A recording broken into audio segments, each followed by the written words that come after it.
I very rarely do morning podcasts anymore. I don't know. Maybe the quality of my voice isn't the same or whatever it is, but there's something psychological to it, I'm sure. I prefer recording later in the day, usually afternoons. But I also record it in the evening when I do the Clipper stuff with my friends Brian and Jake. But this is a special day. It's a special day. My Matt Berry impersonation. I have a recording coming up with good neighbor George, and we're going to do an unplanned podcast. So I'm looking forward to that. I'll promote that when I have it in the can. Hopefully he comes through today. Tell me noon. We're going to record at noon. Okay, cool. That means I have to do this show early. So what do I want to talk about today? I don't know. Why haven't I released my AI podcast yet? The AI special yet? I don't know. Maybe there's reasons. Maybe it's a conspiracy.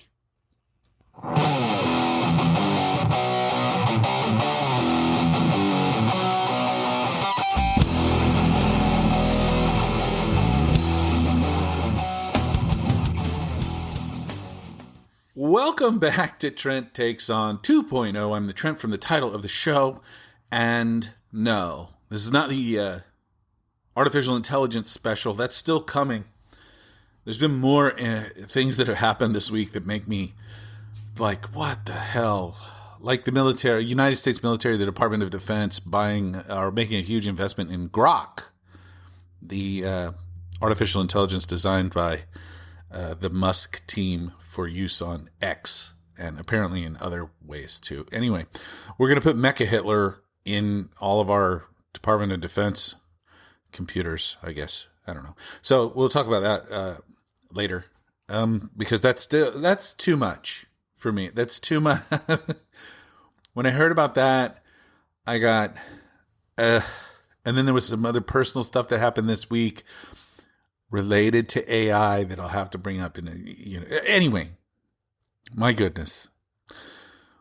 So I'm going to talk about AI. It's going to happen, just not this one. It's probably next week, probably definitely next week. The kids are close to going back to school because for some reason here in the hottest part of California, we are going to go back to school first week of August, which is crazy talk. And that frees me up to do more stuff that isn't around my children. So, because they'll be at school and I'll be able to do other stuff. It's very exciting. Very exciting. So what do I want to talk about today? I want to talk about conspiracy theories briefly. This one's probably not going to be a long episode by any means, but conspiracy theories are back in the news. They never leave the news because, you don't live under a rock. You listen to this podcast. You know what's going on. The Epstein stuff, the Epstein files, the Epstein case. Would you declassify and release the Epstein files? Yes, of course I would. Well, maybe not the Epstein files because people could get hurt. There are people that could be full of a bunch of phony stuff. Yeah. So it turns out Donald Trump gave an interview to Fox News back in, I think it was July it was 2024. It was before the election where he was talking about what he would declassify. Would you declassify, JFK stuff? He's like, I already have and I would do more. Would you declassify the Martin Luther King Jr. assassination stuff? He's like, yes, I would. Would you do the Epstein files? He's like, yes, I would. And then he went on for half a minute of just rambling about how awful it could be and maybe it wouldn't be a good idea for him to release it. But Fox News cut all that out and they just rolled, yeah, I would do it. They cut out the 30 seconds of him weaving, as he claims. Weave, I'm doing the weave. They don't know where I'm coming from. The dude's fucking insane. He's crazy. He's lost his mind. He has some form of dementia. And he runs our country and his cult. But this thing, they're mad at. Of all the shit that he's done, what they did, okay, they made a big deal about releasing these Epstein files. Pam Bondi, the Attorney General, invited a whole bunch of right-wing influencers to the White House and gave them binders that said the Epstein files phase 1. Of course, that implies that there's going to be multiple phases. Otherwise, you don't have to call it phase 1. It's just the thing. And that was back in February. And then 2 weeks ago, they dropped a memo that just said, we're dropping the Epstein file case. There was no evidence to be found. There was no incriminating client list, which is a wild thing to say. But ever since they dropped that memo saying, oh, there was nothing in the Epstein files, MAGA, the cultists, the people who believe that this man is somehow saving us from a pedophile ring, which is totally wild because he's got credible accusations of pedophilia. Pedophilia. What? Sex with underage girls. Allegations against him. That none of them have been adjudicated, so they're just allegations, I suppose. I wouldn't know. See, I don't subscribe to the conspiracy theory. I don't really know what to say about it. You have to wait for facts. See, that's the thing.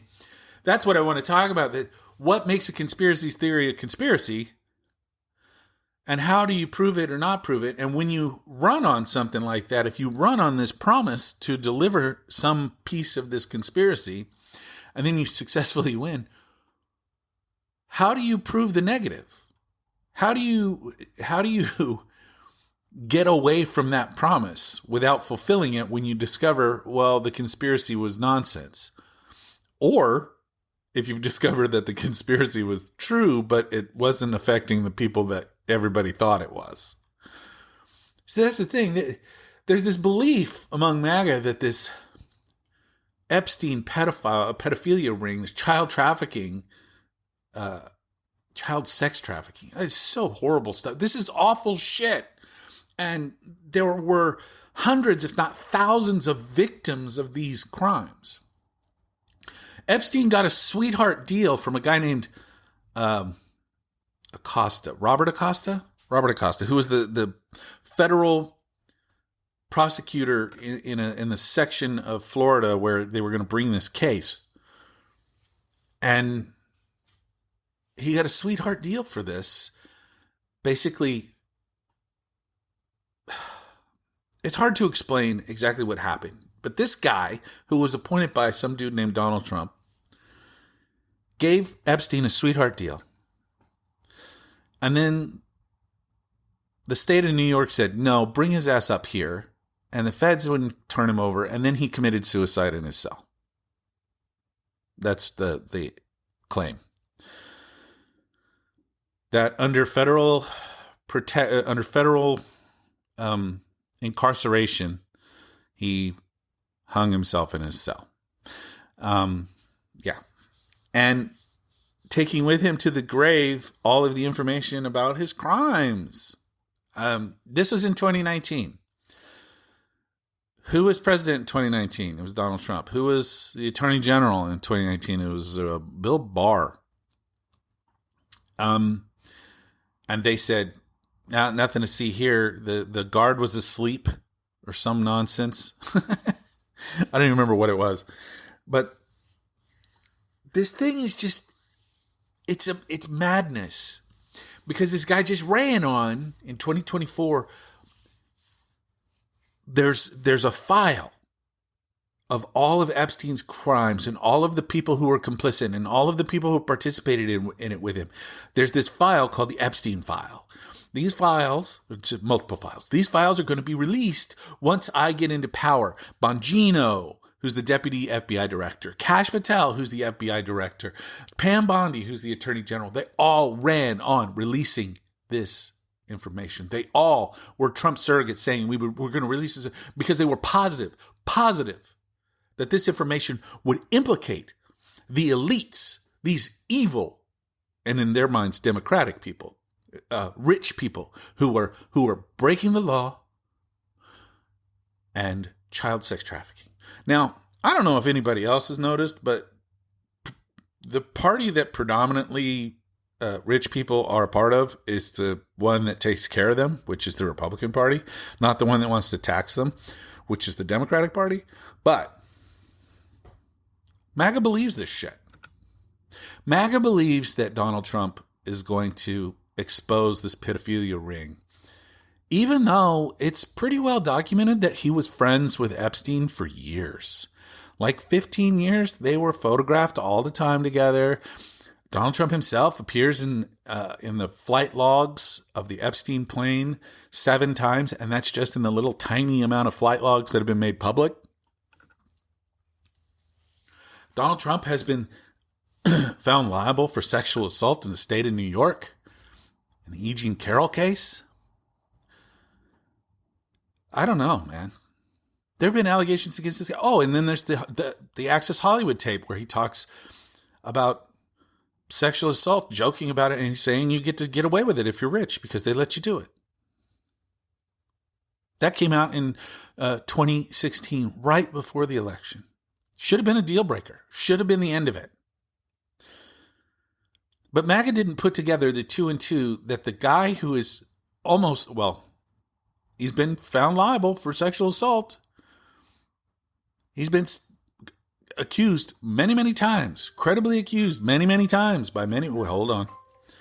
Old man alarm. By many, many women of different sexual misconduct. That guy was going to out a bunch of pedophiles? Whew.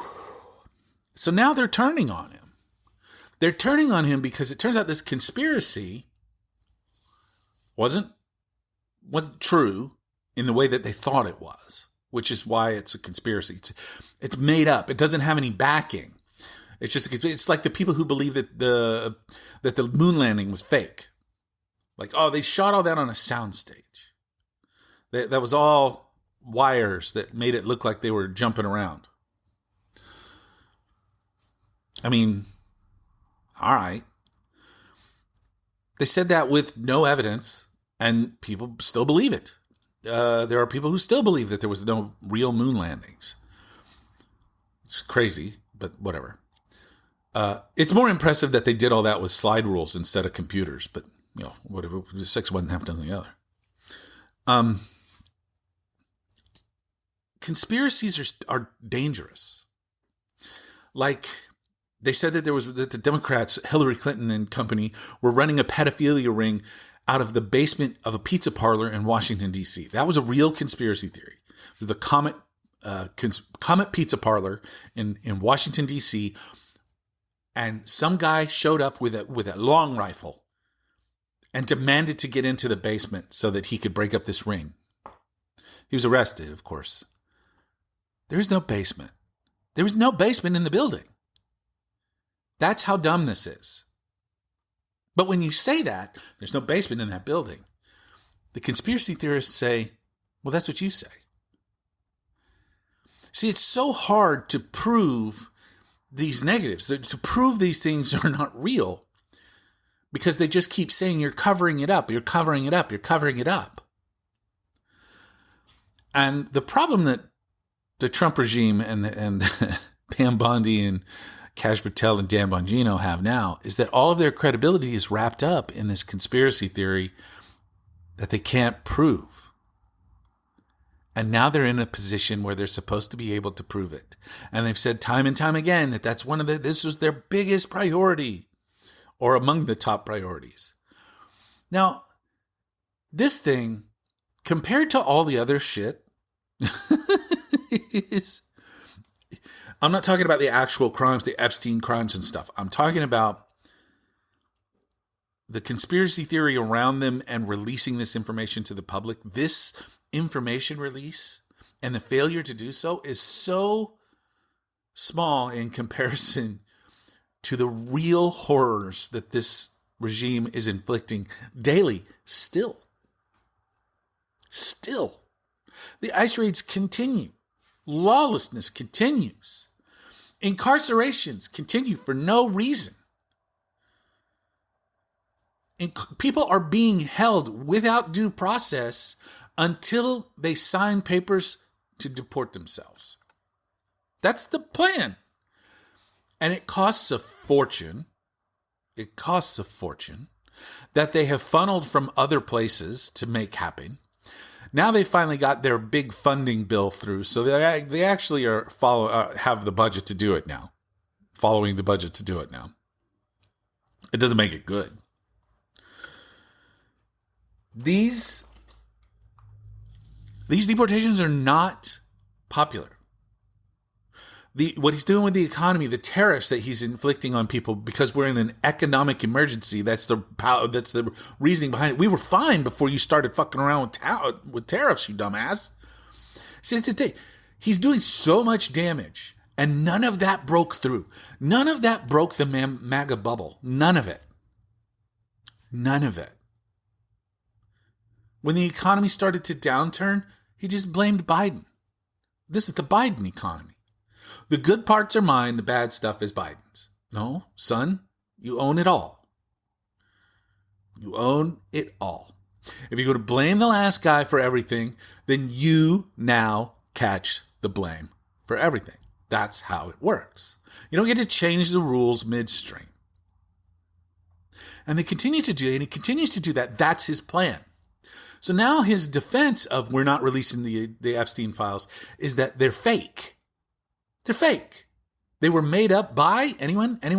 The Democrats. What? The hell is he talking about? He blamed Obama. What? They brought these charges against him in 2017, I think it was. Donald Trump.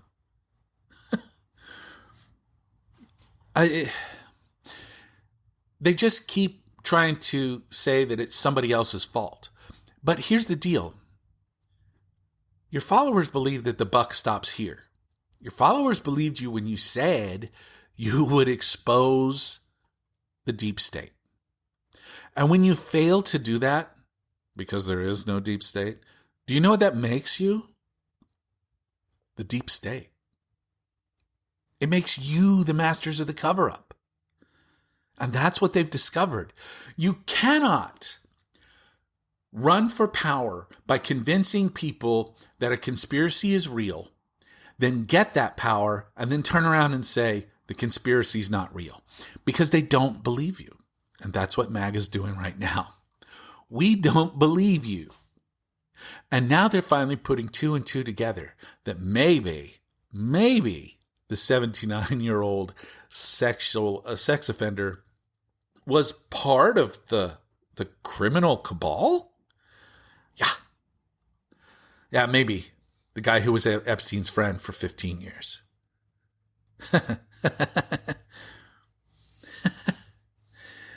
Yeah. So they released the tapes.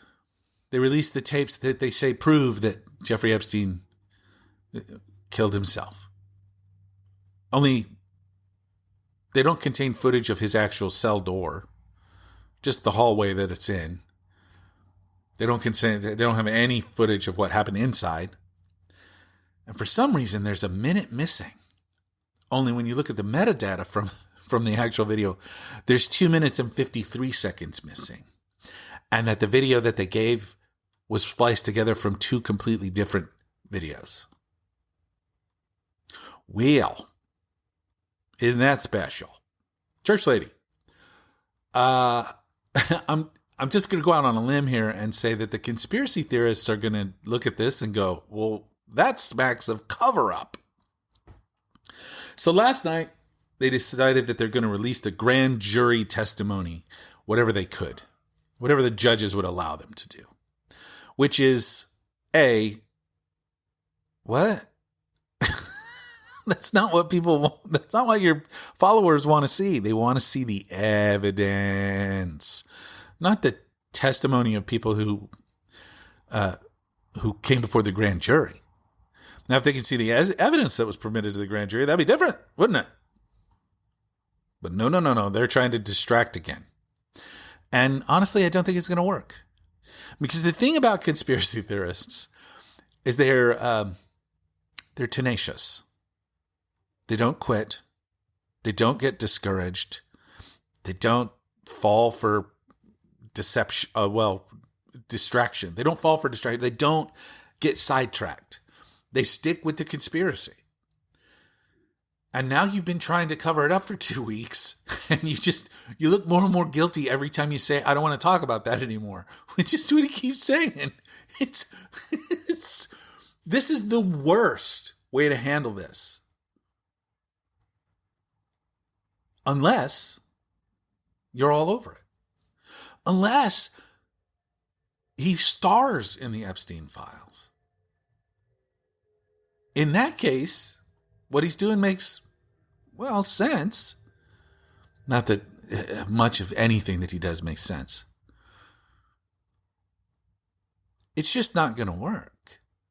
There's no way that the MAGA conspiracy theorists who believe that the Epstein files are going to expose a pedophilia ring are going to be okay with, there's nothing in them.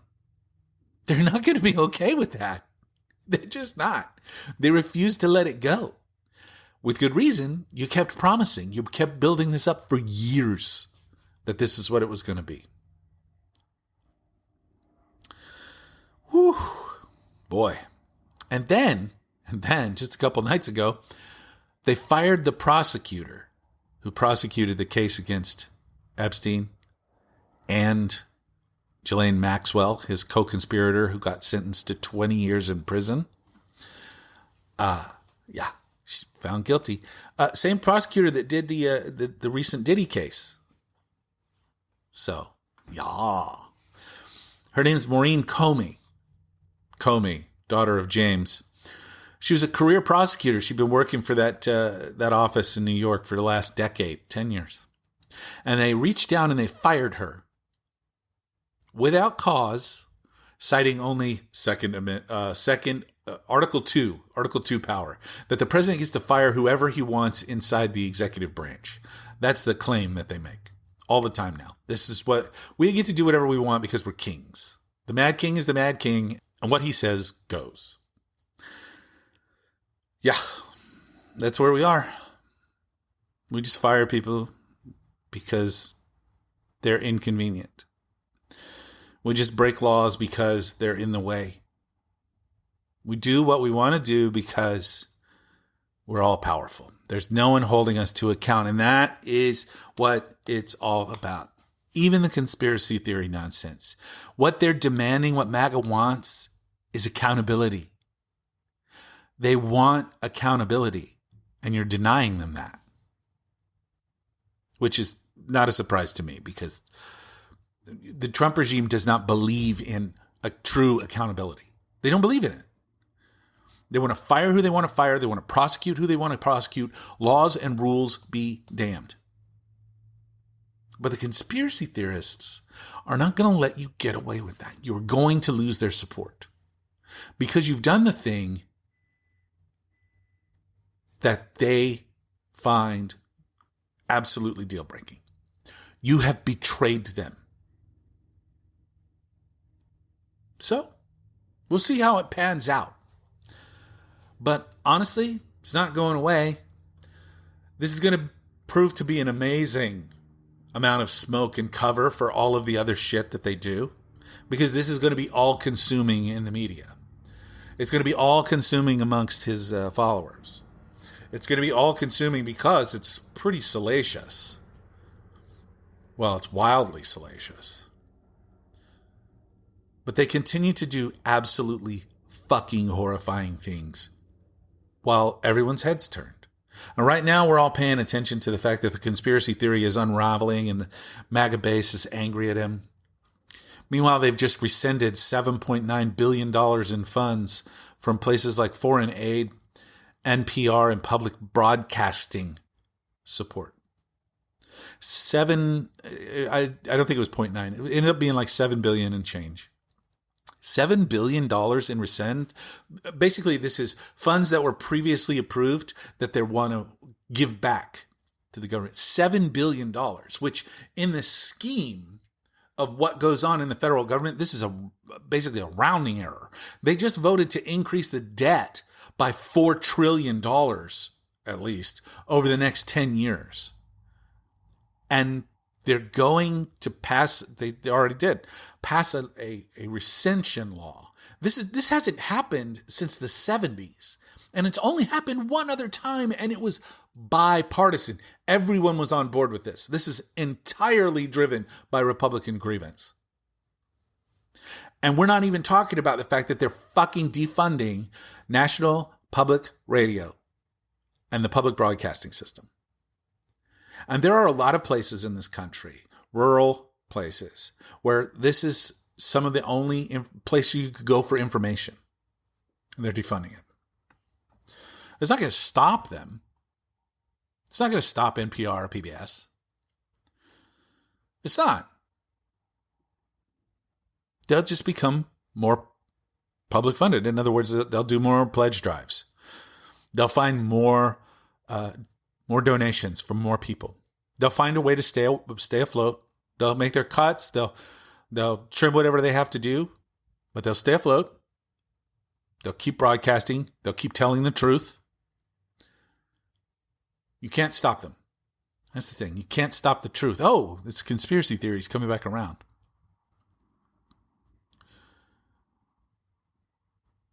The American people demand accountability. And this regime doesn't believe in it. When that accountability comes, it will be the story. And everyone will have to pay attention to it, whether they believe in conspiracies or not. Accountability is coming, hopefully in the midterms, if not sooner. But accountability is coming. The American people will get the truth about what this regime has done, how much it has stolen from us, how much it has stolen from our children, the harm that it has placed us all in, the danger and ongoing threats from around the world that we are turning a blind eye to today because they want to wage war on the immigrants that have made this country great. Yeah. They've done a lot of bad shit in the first 6 months. Accountability is coming. The American people demand it. This is only the start. Thank you again for being with me and for hearing me out on this weird topic. Nobody likes conspiracies except conspiracy theorists. They can be humorous, but they're usually dangerous. And in this case, extremely dangerous. We'll see what happens with it. In the meantime, please share this with a friend, or 2, or 10, or 14, or 28, whatever number of friends that you have, and say, please, give it a listen. Join the takes. Help me out. I will be back with you twice next week. I'm going to do our artificial intelligence special and my regular show next week. And we will see. Well, I'll talk to you then. Until then, please, please, please be good. Be good humans. It's the least we can do. We are all we have. Until then, love you. Ciao.